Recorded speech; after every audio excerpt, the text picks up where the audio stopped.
नमस्कार मु देवदर आपको स्वागत करछि आउ गोटे नुआ भिडियो। सो फ्रेंड्स एबे आसी पीएम किसान योजना को नहीं बहुत ही बड़ खुशी खबर। तो कौन रही से खुशी खबर बा अपडेट ए भिडियो आपको फुल इनफॉरमेशन जनईदेवी। तो जानापी भिडियो को शेष पर्यटन देखो। भिडियो भल लगे गोटे लाइक कर दिंतु आउ चैनल में नुआ आसते एवं सब्सक्राइब कर पाखे बेल आइकन को बजाई दिंतु जहाँफल मुझे जहाँ भी एमती नुआ अपडेट विषय में भिडियो अपलोड करी सर्वप्रथम नोटिफिकेशन आपण पाइपर। तो चलतु डेरी नक भिडियो को स्टार्ट करिए। पीएम किसान योजनार 11 कोटी चाषी बड़ खबर एका सांगरे आसीबो 16 और 17तम किस्ती। आज मोदी सरकार केंद्रीय बजेट उपस्थापन करने को जाउछंती जहाँ प्रस्तुति प्राय शेष होईछि। जदि रिपोर्ट को विश्वास करा जाए तेबे आज बजेट रे अर्थमंत्री निर्मला सीतारमण कृषक और महिला किछि बड़ घोषणा करि पारिबे।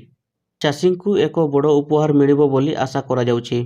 जदि गणमाध्यम रिपोर्ट को विश्वास करा जाए तेबे प्रधानमंत्री किसान सम्मान निधि योजना अधीन वार्षिक 6000 टंका 9000 टंका को वृद्धि हो पारे। यार अर्थ होउछि 2000 टंका बदल में वर्तमान 3000 टंका चाषी अकाउंट को पठाजिबो। तथापि वर्तमान केवल एभली आलोचना चली एपर्यंत कौनसी सूचना अनुष्ठानिक भावे शेयर होई नाही। प्रधानमंत्री किसान टंका परिमाण वृद्धि करिपारे। वर्तमान कोटी कोटी कृषक पीएम किसान योजना रो लाभ उठाउछंती। प्रधानमंत्री किसान योजना अधीन वर्तमान पर्यंत 15तम किस्ती कृषकों अकाउंट को पठा जाइछि।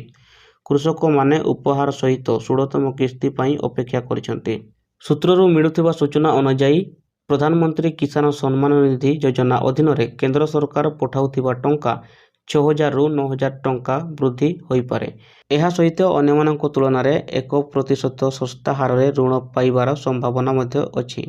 वर्तमान भारतर 11 कोटी चाषी को वार्षिक 6000 टंका दि जाउछि किंतु वर्तमान पुरुष चाषी 9000 टंका थिबा बेले महिला चाषी यह द्विगुणित हो 12000 टंका हो पारे।